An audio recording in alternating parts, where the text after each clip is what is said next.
So we've been training you to attack cats for 3 months, and I come out here and what do I see? Taking a nap with a cat. I can't believe this.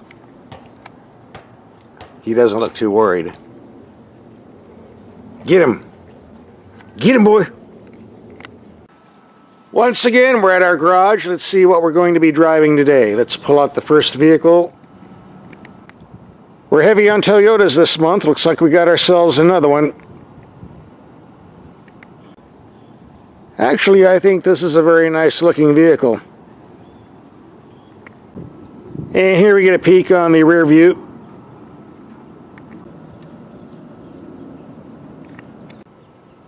I like the color, and I also appreciate the fact that the roof is painted white to reflect the heat in this hot desert sun.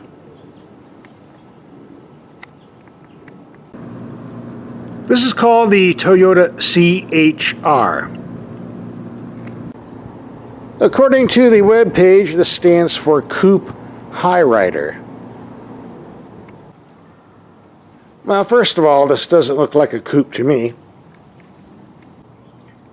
And there's certainly nothing high about the ride height, or the overall height at all, actually. Many Toyota sales staff have been trying to market this as an SUV. Toyota already has a compact SUV called the RAV in the same size and price range. Actually, if we're going to be accurate about it, this is a four-door wagon. A very nice looking one, but a four-door wagon. A lot of the wagon definition can be attributed to the rear hatchback, which we'll look at a little bit later. Toyota has a great reputation for Japanese quality, even if they are made in the United States. In this case, this isn't made in Japan or the United States. You might be surprised to find out it is made in. Are you ready for this? Well, looking at the window sticker, it tells you right here. Made in Turkey. I think Sakarya is how you pronounce that second one. Don't know about the first one. Pardon my shaky hand, I don't have a tripod anymore. The price on this Turkish delight is only $22,500. There were a few minor options to jack the price up, as always. If you want the removable crossbars on the roof, they'll cost you an extra $299. Fine for hauling your surfboards around or nagging mother-in-law. $849 for these mud guards. $79 for wheel locks so people don't rip off your tires and wheels. $59 for this bumper protector. Protected from what? I don't know. And somewhere under here there is $75 for a TRD oil cap. There you go. Now how that changes the oil any better than the non-oil cap, I don't know. It's going to cost you $75 to find out. Added up, the entire tab came just a hair under $25,000, which seems fairly reasonable for a nice looking vehicle like this. The daytime running lights are LEDs, the main headlights are not. We're going to take these out and see how they perform in the dark. And we're going to do that right now, as we do in all of our videos. It's dark enough, so I'll take these headlights out and see how they perform. Look pretty bright up close.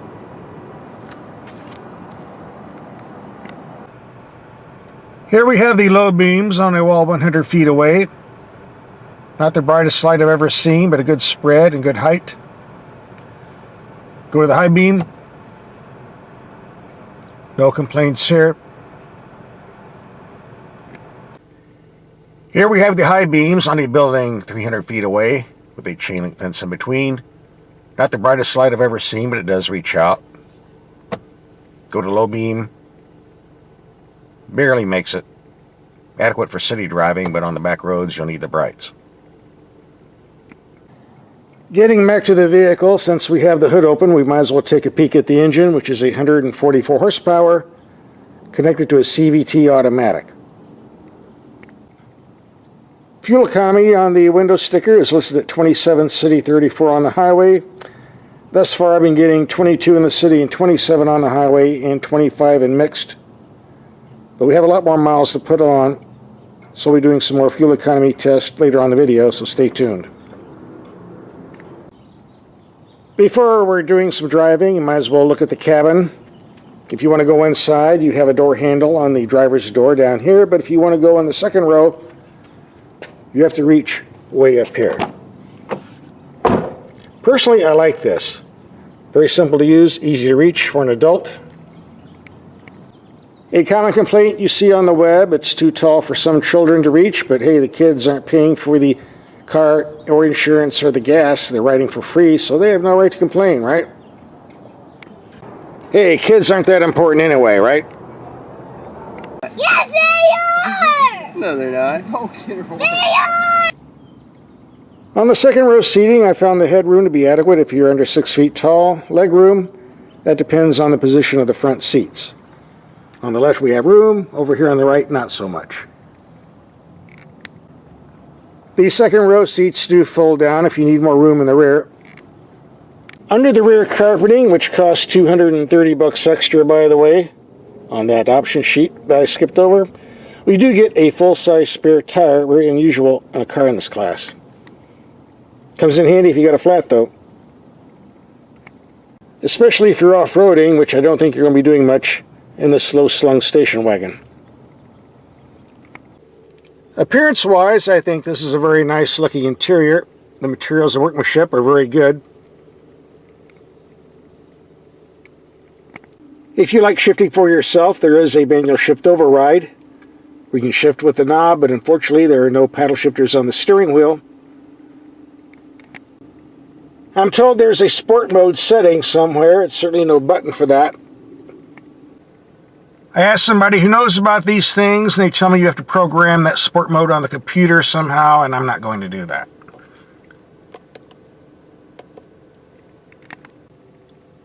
By the way, this is a good-looking gauge cluster. There's adequate room in the glove box if you take out the owner's manual, and as you can see on the camera, there's a lot of dust out today, being flooded all over the camera and the interior. Can't do anything about that. Hey, it's snowing, what can I tell you? The buttons on the steering wheel are very easy to use. Could be larger, but adequate, I suppose, unless you have super wide winter gloves. This is mid-January, it's 71 degrees outside. I don't think we have to worry about wearing gloves in this car. Simple buttons for the climate control, very easy to use. I did have 2 complaints to list, and number 1 has to do with the sun visors. They don't slide back and forth. So on a sunny day, you have all the sun coming in through the window and no way to block it out. And it's very sunny and warm today. You don't want this in your face. What's ironic about this is Toyota's test track is located in Arizona, out in the middle of the desert, where it's sunny almost every day of the year. You think all the test drivers would see this as a problem after their face got burned off in that morning sun, but apparently not. Maybe next year they'll fix this. My second gripe, which can be fixed after you buy the car, satellite radio isn't standard. I think it should be. On most other vehicles it is. They give it to you free for like 3 months, 6 months to hook you on the subscription service. Here it's just AM, FM, and that's just cruel and unusual punishment. That means I've got to listen to stuff like this all day. There you go. That'll make anybody want to subscribe to satellite radio. For the rest of this video, we're going to do some driving, get some fuel economy figures. That's what we're here for, right? So let's do it. Alright, number 1, Toyota did a great job on this power steering. Even though it's electric, it feels hydraulic. Good feel, decent response. Nothing in a sports car league, but more than adequate for daily commuting. I have no complaints whatsoever. Number 2, acceleration. The consumer magazines tell us this is one of the slowest cars on the planet that will never reach 0 to 60 in better than 10 seconds. With 144 horsepower, a CVT automatic, and a weight of around 3,400 pounds plus driver and gas, I can see why. Let's give it a run.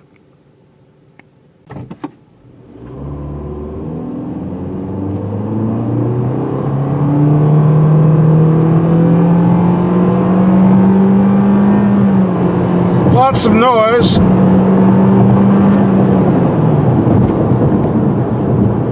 Perfect brakes. I don't think using the sport mode would have made any difference. Even though this car isn't very quick, it does have excellent throttle response, and the engine does put out lots of bottom end torque. In daily driving, I never felt underpowered, but then again, it's only me in the vehicle with 3 other people that could change. As far as ride quality goes, it's sort of a Jekyll and Hyde comparison. As a rule, I find the ride to be reasonably comfortable, but anytime you hit potholes or nasty bumps, there's a lot of impact coming in through the vehicle. So I don't think we're going to be doing very good on the speed bump test, but we're just going to do it anyway and see what happens. We'll keep the speed around 20 to 25 miles per hour. Here comes the first one. Now see, I'm hearing loud noises, but I really don't feel the impacts that much. 25 miles per hour on this one. Another one. And the nasty one. A lot of loud noise. Not as bad as it sounds. Ordinarily, we do the speed bumps at 30 miles per hour, but I just don't think this vehicle would like that very much, so we're not going to do it. I think maybe we'll have better luck taking the tight turning circle. Let's get on that AM radio station and get some hot action music.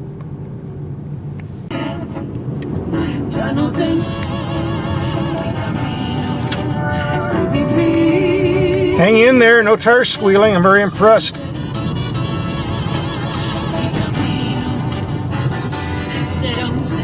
I'd say we passed. For the remainder of the video, we're going to be doing nothing but fuel economy testing and see what we can squeeze out of this engine. Here's our first fuel economy test, officially anyway. 80 miles. It was about 85% heavy city driving and 50% freeway. Let's see what we got. Well, there you go, 24.5 mpg. We're going to reset the computer and do a fuel economy test on the freeway. We'll be doing our best to keep the speed around 65 miles per hour. Traffic pending. On this trip, we averaged 60 miles per hour. Averaging 30 miles per gallon. We'll reset this and do this again tomorrow night. This is our next fuel economy test we'll refer to as day 2. Yesterday we got 30 mpg going uphill. This time we got 34.6 going downhill. Add it up, divide by 2, and that's your actual mpg. And playing with the computer, I just found out we've been driving in the eco mode the whole time. We can't have that. We're going to have to set it back up to normal. This would be a lot easier if there was a button on the dash instead of having to do this on the computer, but that's just the way it is. We're going to do one last fuel economy test. We're going to put it in the sport mode. See if it makes any difference versus the eco modes we were using. Just for the record, as you might expect, the vehicle does drive better in the normal and sport modes, which I've been doing for the past couple of days. But I never checked the fuel economy while doing so, which is why we're doing this. Alright, we're done. Let's see. Our speed was 64 miles per hour. And you might remember taking this route about 3 nights ago. We got 30 mpg at approximately the same speed in the eco mode. So let's see what we got this time. Looks like we did better, up from 30 to 31.1 in the sport mode. And I did a lot of passing too. Go figure. One more final fuel economy test, and the other night we got 34 miles per gallon on this highway. Doing around 60 to 65 miles per hour. I'm going to drop it down to 55 so we can max out the top fuel economy, the best we're ever going to see. And I'll pull over in a few miles and we'll see what happens. So don't go away. Okay, true to my word, we kept it at a constant 55 miles per hour. This should be interesting. The best you're going to see. There you go, 42.2 mpg. It can be done. And this concludes our fuel economy testing on this car for this video. So after driving this for a week, I was wondering how the CHR fits in the other vehicles in the Toyota portfolio. Well, number one, we do have the Toyota Corolla IM, another four-door with a hatchback. Sells for slightly less and gets slightly better fuel economy for less than $25,000. Secondly, if you want a real SUV, we have the Toyota RAV, starting at around $24,000. This is the actual vehicle we tested 3 months ago. We'll have a link for that video if you want to watch it. Or for your $25,000, if you want something more practical, there's always the Toyota Corolla. This is the actual vehicle we tested 3 weeks ago. We'll have a link for that video coming up as well. I think the CHR was sold mainly because of its looks. It is a nice looking car. I've got gobs of compliments everywhere on the street. And on top of that, it's a very pleasant car to drive if you don't want to accelerate in a big hurry anyway. And it's a Toyota, so it will probably be running long after the warranty's expired. I think the main competitor for this vehicle will be the Nissan Juke and the Hyundai Veloster, two other funky looking vehicles that sell well. In the meantime, here are some links for some other Toyota vehicles in the $25,000 price bracket. Take a peek.